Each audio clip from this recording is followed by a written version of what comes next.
Okay, I'm going to take some of this juice and I'm going to, this just came out of the oven.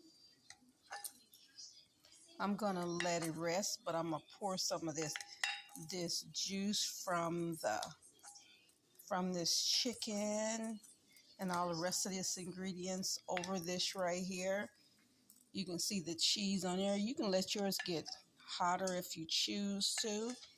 I did not. I think this is fine for me. Just be sure to take off the toothpicks, okay? Sometimes they can be difficult to take out.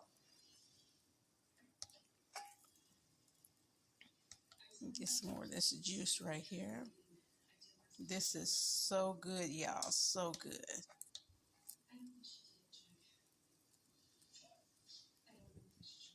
Okay,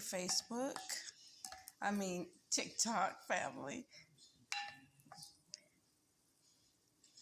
Let me get a little more of this juice on here. A little more. Thank you so much for joining me here, and God bless you.